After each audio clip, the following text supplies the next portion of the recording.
Assalamualaikum warahmatullahi wabarakatuh. Kali ini saya akan menjelaskan membran sel biologis. Saya perkenalkan dulu, saya adalah pengampu materi biokimia Rizky Arsintia Rahmania, dan materi ini disusun oleh saya dan Ibu Rahmi.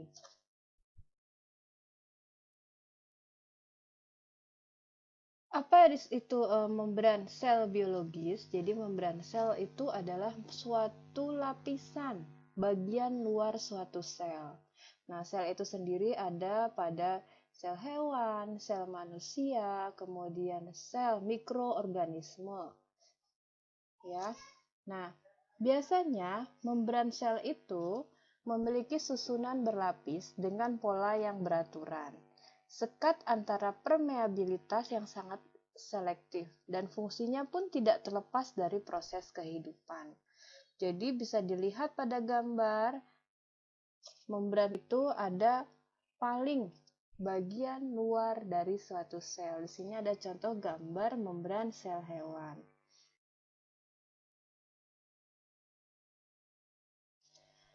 Nah, membran ya kurang lebih seperti pada gambar berikut. Nah, jadi komposisinya itu sama seperti misel, liposom ataupun fosfolipid bilayer. Jadi komposisi pada membran sel bisa berupa misel, liposom atau fosfolipid bilayer. Semua membran biologis, membran plasma, membran inti, membran organel lainnya memiliki pola susunan yang sama, yaitu lipid bilayer dengan protein yang berinteraksi secara non-kovalen. Jadi, membran ini bukan hanya ada pada bagian luar sel saja, tapi membran juga ada pada organel-organel sel. Seperti apa komposisi membran? Bisa kita lihat pada gambar berikut. Nah, jadi ini adalah suatu lapisan pada membran, ya. Jadi ada protein, ada karbohidrat, kemudian ada lipid.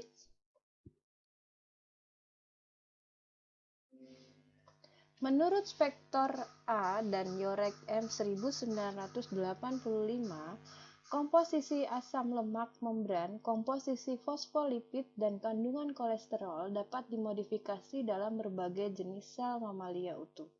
Modifikasi cukup luas untuk mengubah fluiditas membran dan mempengaruhi sejumlah fungsi seluler, termasuk transportasi yang dimediasi oleh pembawa, sifat enzim yang terikat pada membran, mengikat reseptor insulin dan obat, kemudian fagositosis, endositosis, eksositosis yang tergantung pada depolarisasi, imunologis dan sitotoksisitas, kemoterapi, produksi prostaglandin, dan pertumbuhan sel.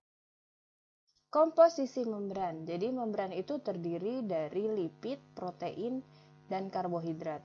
Lipid sendiri itu ada banyak. Lipid itu hanya golongan saja, tapi macam-macam lipid itu ada fosfolipid, gliserolipid, glikolipid, sphingolipid, dan kolesterol. Nah, untuk yang fosfolipid, gliserolipid, dan glikolipid itu adalah suatu lipida terkonjugasi dengan makromolekul lain. Misalkan fosfolipid berarti lipidnya mengikat fosfat. Gliserolipid berarti lipidnya mengikat gliserol. Glikolipid berarti lipidnya mengikat karbohidrat. Kemudian sphingolipid berarti lipidnya mengikat sphingomyelin dan kolesterol. Kemudian tersusun juga dari protein-protein pada membran itu ada yang sifatnya ekstrinsik atau intrinsik. Lalu karbohidrat. Nah, di sini karbohidrat berperan terhadap sistem pengenalan sel. Nah, bisa dilihat pula pada gambar contoh dari fosfolipid. Nah, di sini ada contoh fosfolipid. Ada yang kepalanya bulat, kemudian di situ ekor. Ada 2 ekor. Nah, bagian yang bulat itu adalah disebut dengan kepala hidrofilik dan ekornya hidrofobik.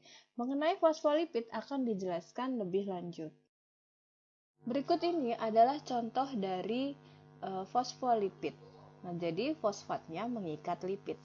bisa dilihat pada gambar ada bagian kepala hidrofilik. Jadi yang tadi kepala bulat itu adalah kepala hidrofilik. Dan bagian yang seperti kaki itu adalah ekor hidrofobik.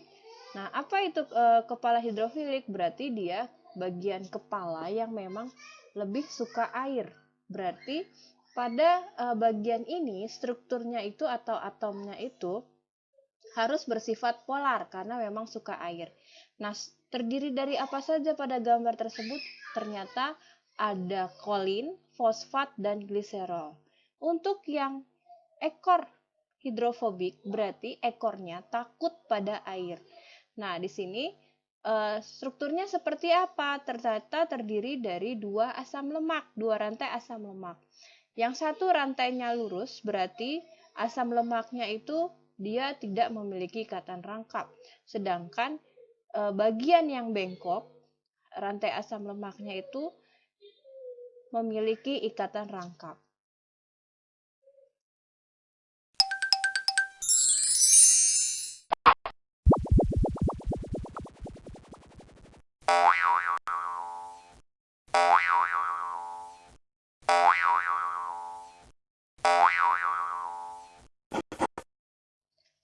Sifat dari lipida pada membran itu biasanya sebagai penghalang sel atau batas.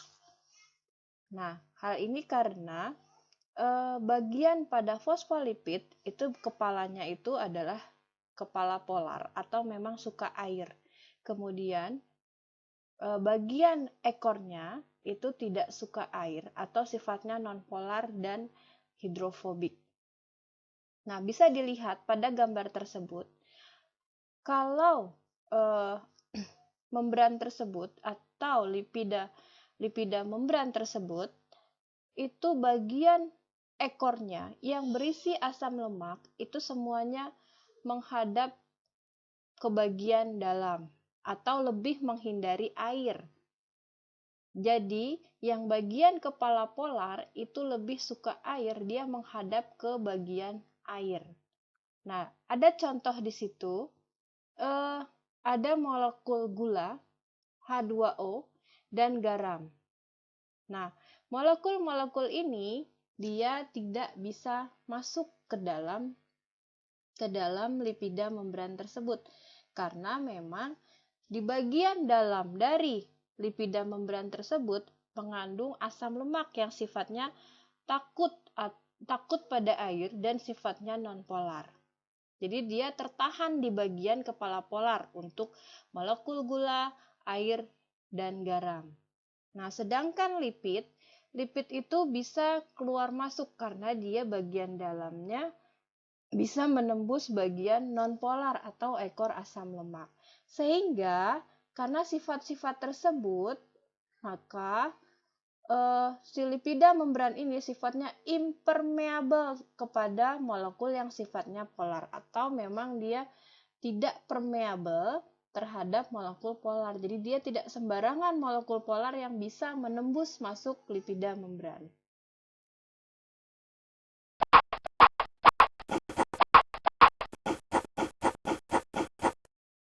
Menurut Singer dan Nicholson, bahwa suatu membran itu seperti model fluida mozaik. Jadi dia memang tersusun dari protein dan molekul-molekul lain yang tersusun pada matriks fluida dari lapisan lipid bilayer.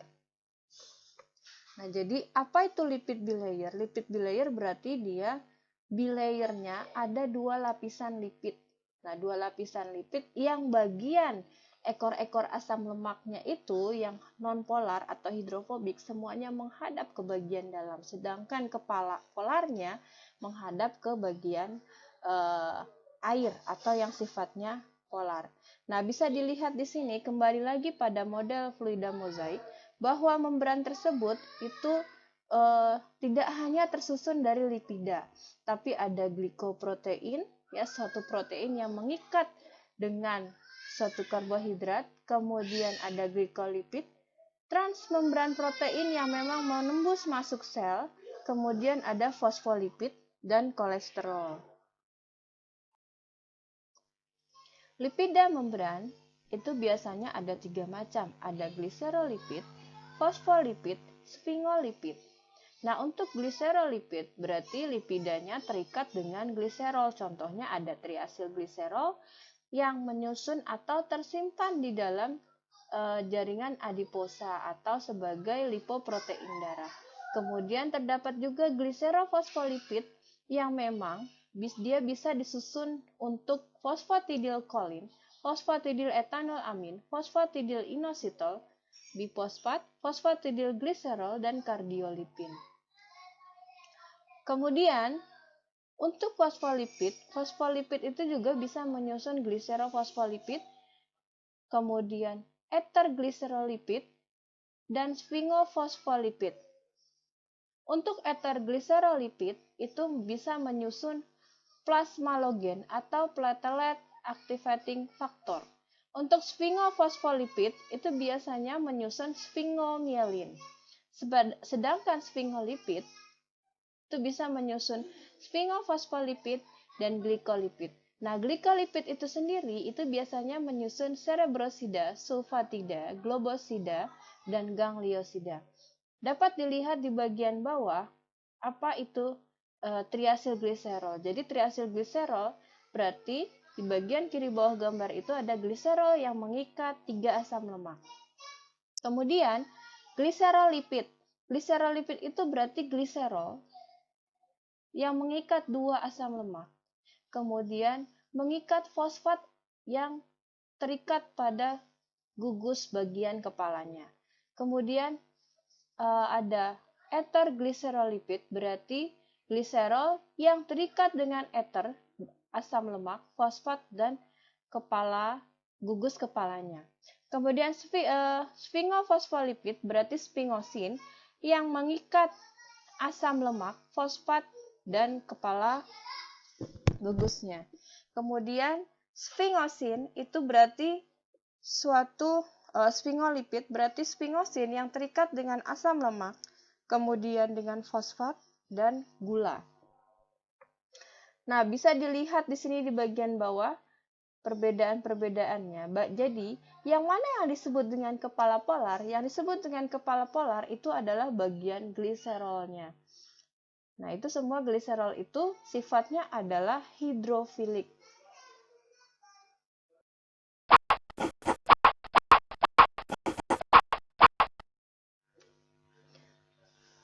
Sekarang bagian dari protein pada membran. Ada berbagai macam fungsi protein pada membran. Contohnya sebagai transporter, di mana bentuk proteinnya nanti bentuknya seperti channel atau terowongan. Jadi, tadinya karena si molekul polar itu tidak bisa masuk ke dalam membran lipid bilayer, ya karena lipid bilayernya bersifat impermeable, sehingga bagaimana caranya masuk? Ya melalui channel atau protein transporter. Jadi karena dia tidak bisa masuk lapisan bilayer tadi, jadi si molekul polar itu harus bisa masuk ke dalam channel. Kemudian, protein pada membran juga bisa berfungsi sebagai enzim atau berfungsi sebagai reseptor yang menerima sinyal dari sel lain atau reseptor untuk obat. Nah, jadi obat itu sebagai ligan pada reseptor protein. Atau protein tersebut untuk mengidentifikasi marker pada bagian permukaan sel. Atau untuk adesi sel, kemudian atau untuk penempelan otot rangka atau sitoskeleton. Komposisi protein pada membran, biasanya protein pada membran itu ada 2 macam. Ada yang disebut dengan protein integral dan protein periferal. Bisa dilihat pada gambar, ada gambar A, B, C semua warna kuning, sedangkan D dan E itu warna biru. Nah, protein membran integral itu adalah yang bagian kuning, A, B, C. Dia berinteraksi luas dengan daerah hidrokarbon pada bilayer lemak atau lipida. Hampir semua protein membran integral yang sudah dikenal merentangi 2 lapis lipid atau lipid bilayer. protein membran perifer D dan E yang berwarna biru itu berikatan pada permukaan protein membran integral. Jadi apa beda dari protein integral dan periferal? Nah, berarti protein integral itu berarti perbedaannya dengan periferal. Integral itu menembus keseluruhan dari bagian lipid bilayer. Sedangkan bagian protein periferal itu hanya di bagian permukaan dari lipid bilayer yang sifatnya polar.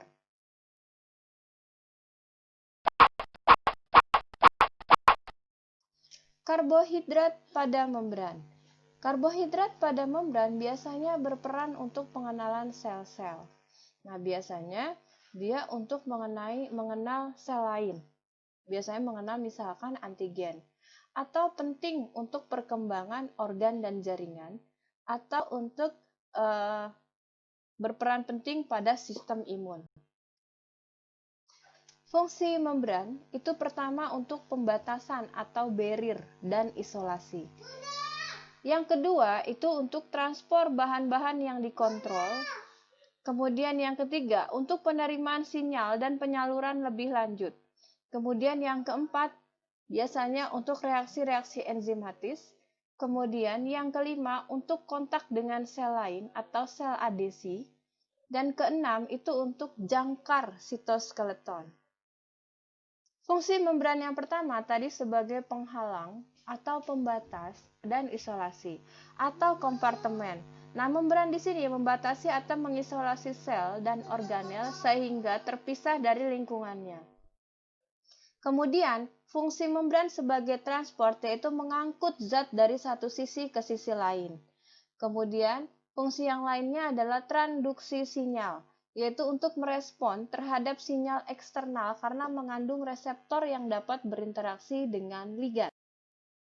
Fungsi membran lainnya yaitu tadi untuk reaksi enzimatik.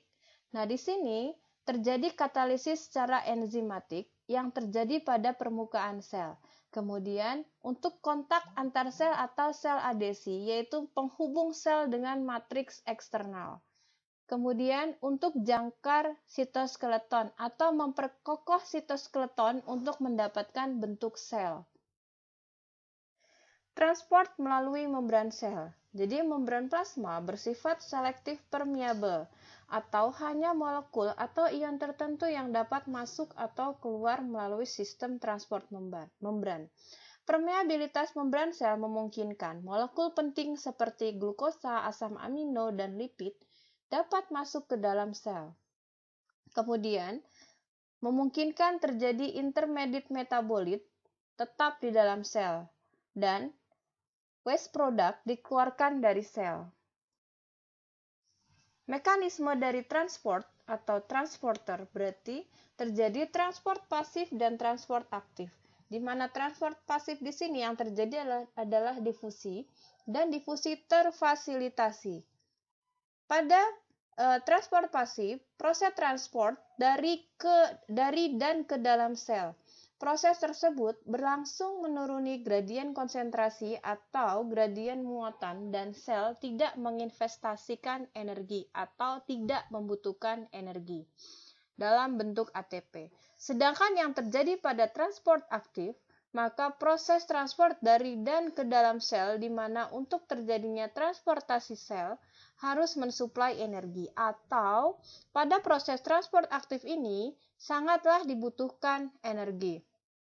Terjadinya dari transport aktif berarti berbeda dengan transport pasif. Pada transport aktif cenderung melawan gradien konsentrasi atau gradien muatan. Dan proses akan berhenti apabila sudah tercapai keseimbangan atau saturation kinetic.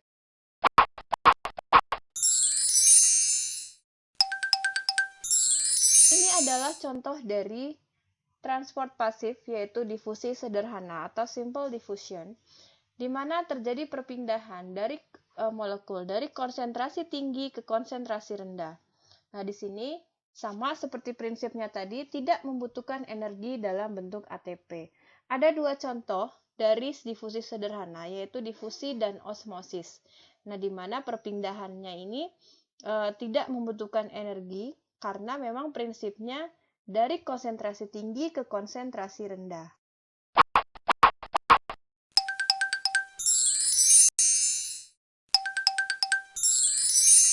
Untuk transfer pasif dengan difusi terfasilitasi, maka difusi ini membutuhkan suatu protein channel yang membantu memindahkan suatu molekul melewati membran sel. Nah, molekul-molekul yang melewati membran sel ini biasanya sifatnya polar karena memang tidak bisa menembus langsung ke dalam lipid bilayer. Nah, di sini pada difusi terfasilitasi tidak membutuhkan energi dalam bentuk ATP karena masih bersifat transport pasif. Sama dengan difusi sederhana, pada difusi terfasilitasi terjadi perpindahan molekul dari konsentrasi tinggi ke konsentrasi rendah. Nah, biasanya kalau channelnya terbuka, maka transport yang terjadi itu dia lebih cepat. Jadi berbeda dengan difusi sederhana, kalau difusi sederhana tidak membutuhkan channel, kalau difusi terfasilitasi itu membutuhkan channel dalam bentuk protein. Sistem transport ada yang uniport dan ada cotransport. Jadi pada uniport, apabila hanya mentransport molekul atau ion dari atau ke dalam sel saja, atau transport terjadi hanya satu arah. Contohnya adalah transport kalsium. Kalau cotransport berarti transport suatu molekul atau ion tergantung pada transport molekul atau ion lainnya. Ada dua macam cotransport, ada symport dan antiport. Kalau symport berarti cotransport satu arah atau jurusan. Contohnya transport glukosa ke dalam sel bakteri yaitu dengan symport dengan H+. Kalau antiport berarti cotransport berlawanan arah. Contohnya pada transport ATP pada membran mitokondria adalah antiport dengan ADP. Berikut ini adalah contoh dari antiport dan symport. Untuk antiport berarti dia membutuhkan molekul lain untuk berpindah. Nah, molekul lainnya yang membantu ini itu berlawanan arah. Sedangkan kalau symport dia bisa masuk ke dalam atau berpindah ke dalam membran sel itu hanya satu arah saja. Dan perlu diingat lagi kalau antiport dan symport ini membutuhkan ATP dalam perpindahannya. Nah, sehingga ini disebut dengan transport aktif. Berikut ini adalah contoh dari perpindahan atau transport suatu ion dan makromolekul. Untuk gambar segitiga itu disebut dengan ion-ion. Kemudian yang berbentuk kotak dan bulat itu adalah makromolekul. Ion berarti suatu unsur yang bermuatan. Nah, sedangkan makromolekul itu adalah molekul besar. Bisa dilihat ada berbagai macam perpindahan di sini. Ada simple difusi atau difusi sederhana, kemudian ada channel ion atau air, kemudian ada gate ion channel, uniporter, symporter, antiporter, dan ATP couple active transport. Nah, bisa dilihat pada simple difusi atau difusi sederhana, maka yang terjadi adalah hanya perpindahan makromolekul saja. Kemudian kalau channel ion atau air itu berarti memindahkan suatu ion dari ekstraselular ke intraselular. Untuk difusi sederhana tadi berarti perpindahannya tergantung pada konsentrasinya dari tinggi ke rendah. Kemudian gate ion channel berarti gate-nya atau pintunya itu harus dibuka dulu kalau mau memindahkan suatu ion. Untuk uniporter berarti perpindahannya hanya satu arah saja untuk makromolekul. Kemudian kalau symporter berarti perpindahan dari ion atau molekul itu hanya bisa satu arah. Jadi joinnya itu satu arah berbarengan. Kemudian kalau antiporter, contohnya di sini, dia harus berlawanan arah kalau mau memasukkan suatu ion dari ekstraselular ke dalam intraselular, sedangkan makromolekul bisa keluar dari intraselular ke ekstraselular. Kemudian, kalau ATP coupled active transport, itu berarti dia akan memasukkan suatu makromolekul yang membutuhkan ATP, dan ATP ini nanti akan dipecah menjadi adenosin difosfat dan fosfat.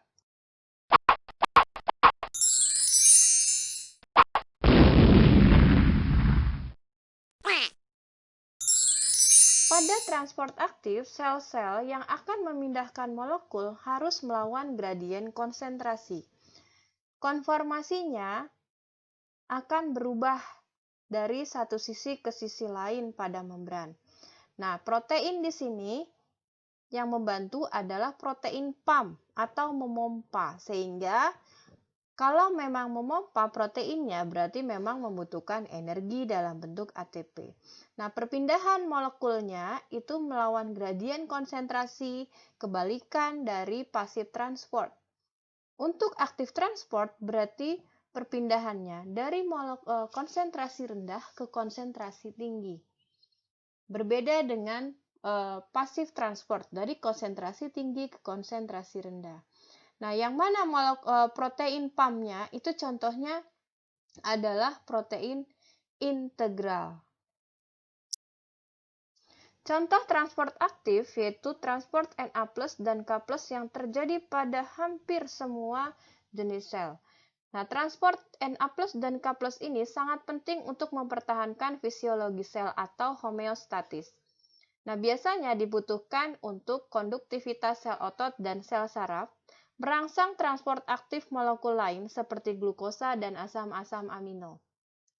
Kemudian, konsentrasi K+ itu harus dipertahankan sekitar konsentrasinya 120 hingga 160 milimolar, dan konsentrasi Na+ memang diatur lebih rendah atau sama dengan 10 milimolar.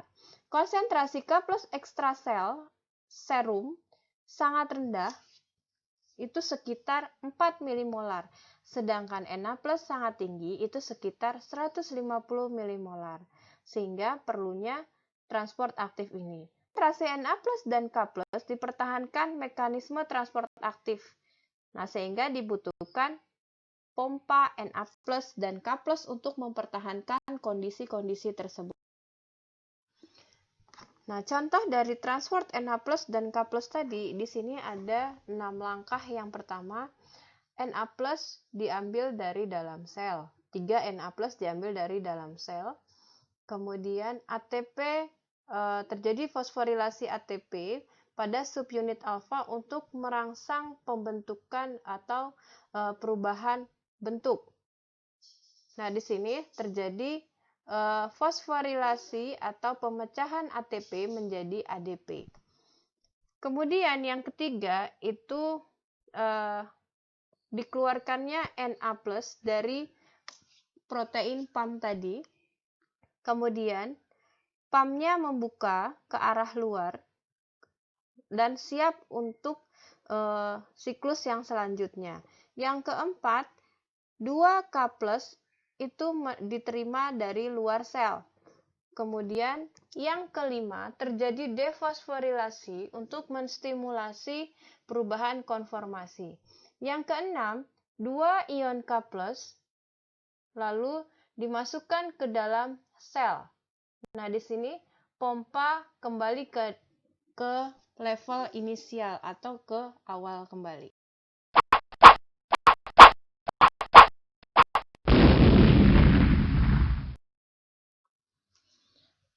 Nah, sehingga bisa kita simpulkan apa perbedaan dari transport pasif dan transport aktif. Untuk transport pasif terdiri dari dua, ada difusi sederhana dan transport terfasilitasi atau difusi terfasilitasi. Untuk difusi sederhana, yaitu yang terjadi adalah difusi dari molekul-molekul nonpolar atau molekul hidrofobik, contohnya adalah lipid. Dan di sini terjadi perpindahan dari konsentrasi tinggi ke konsentrasi rendah. Sedangkan difusi terfasilitasi itu yang terjadi adalah perpindahan molekul polar. Jadi berbeda dengan difusi sederhana. Nah, yang berarti sifatnya molekul yang dipindahkan itu adalah hidrofilik. Karena dia terfasilitasi, maka membutuhkan suatu protein channel. sama seperti difusi sederhana, terjadi perpindahan dari tinggi ke rendah pada konsentrasinya. Untuk transport aktif berlawanan dengan transport pasif. Nah, di sini difusi yang terjadi adalah melawan gradien konsentrasi, yaitu dari konsentrasi rendah ke konsentrasi tinggi. Kemudian membutuhkan protein pump atau pompa protein. Nah, karena sifatnya memompa, maka memang dibutuhkan energi dalam bentuk ATP pada perpindahan molekul-molekulnya. Bagaimana kalau yang dipindahkan adalah suatu molekul-molekul yang besar? Jadi perpindahan molekul-molekul yang besar dari dalam atau keluar sel itu biasanya melalui pembentukan vesikel atau vakuola.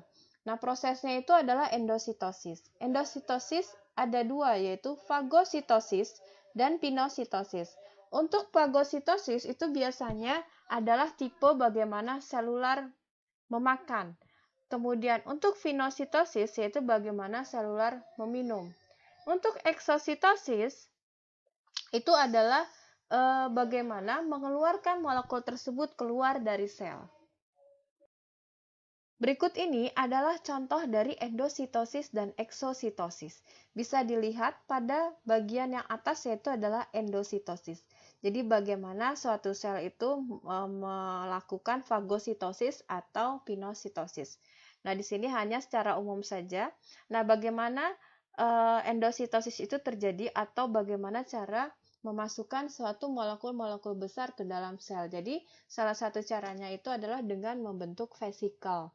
Nah, vesikel di sini itu tersusun dari suatu lipid bilayer. Bisa Anda perhatikan pada gambar tersebut.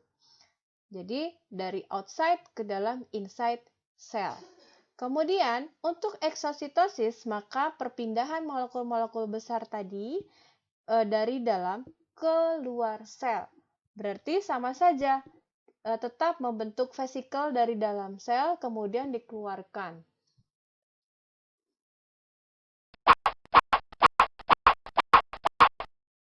Berikut ini adalah contoh lebih spesifik dari endositosis.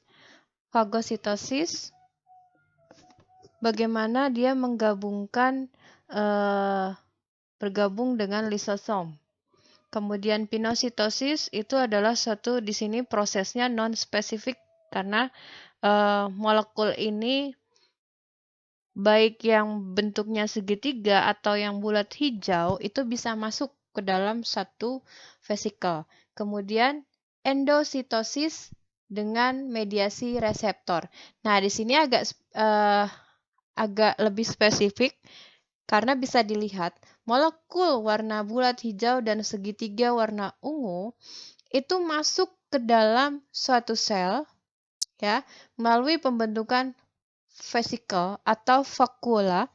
Nah, bisa dilihat jadi molekul-molekul yang segitiga dan bulat tersebut menempel pada bagian reseptor pada permukaan sel yang berbentuk seperti huruf Y ungu.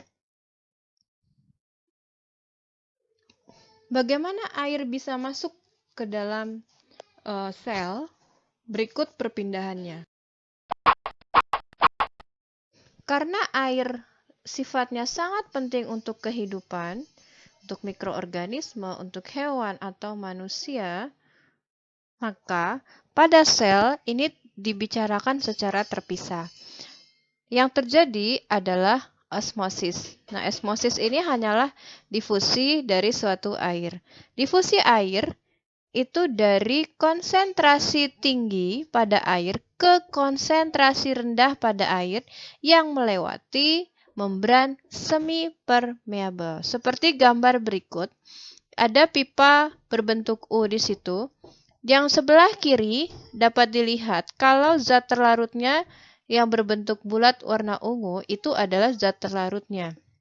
Di situ bisa dilihat disebut dengan larutan hipotonik karena molekul terlarutnya itu lebih sedikit. Sedangkan di bagian sebelahnya, ya sebelah kanan yang dibatasi oleh membran permeabel selektif atau membran selektif permeabel, itu molekul terlarut yang bulat berwarna ungu itu lebih banyak, sehingga konsentrasinya lebih tinggi. namun jumlah airnya sama dengan yang hipotonik. Sehingga yang jumlah zat terlarutnya lebih banyak itu disebut dengan larutan hipertonik. Nah, di sini karena suatu sistem harus berada dalam keseimbangan, maka terjadi perpindahan. Nah, apa yang berpindah? Jadi terjadi difusi dari air, dari konsentrasi tinggi ke konsentrasi rendah. Jadi bagaimana agar seimbang? Nah, air jadi di bagian larutan hipotonik itu airnya akan berkurang menyesuaikan dengan jumlah molekul terlarutnya. Nah, karena air itu bebas bisa melewati membran semipermeabel di situ, maka air akan menyesuaikan dengan jumlah larutan hipertoniknya, sehingga dapat dilihat permukaan airnya atau jumlah airnya itu berbeda. Yang bagian kiri itu lebih rendah dibandingkan bagian kanan. Konsentrasi dari air itu tergantung dari jumlah zat terlarutnya. Ada hipertonik, hipotonik, dan isotonik. Jadi kalau pada hipertonik, maka jumlah zat terlarut itu lebih tinggi dibandingkan jumlah airnya.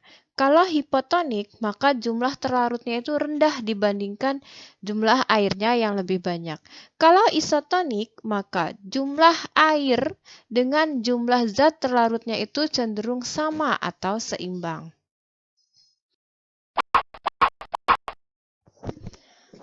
Nah, bagaimana mengatur keseimbangan air? Jadi kalau memang tidak ada pengaturan keseimbangan air, maka selnya itu bisa rusak. Contoh pada larutan hipotonik. Jadi bisa dilihat di situ yang berwarna kuning itu adalah selnya. Nah, di sini yang terjadi itu adalah sifatnya adalah hipotonik. Maka jumlah zat terlarutnya itu lebih cenderung sedikit dibandingkan jumlah airnya. Kalau dibiarkan demikian, maka yang terjadi itu adalah sel bisa lisis atau pecah karena terlalu banyak air. Nah, kemudian pada hipertonik, jadi karena yang terlalu banyak adalah zat terlarutnya dan yang lebih sedikit adalah airnya, kalau dibiarkan maka akan terjadi plasmolisis atau selnya itu akan mengerut. Nah, kemudian kalau isotonik, maka sel akan berada pada keadaan normal. Sehingga memang yang baik itu adalah sel pada keadaan normal atau berada pada keadaan isotonik dari konsentrasinya. Berikut ini adalah pustaka yang bisa Anda baca. Dan sekian penjelasan dari saya ucapkan terima kasih atas perhatiannya. Wassalamualaikum warahmatullahi wabarakatuh.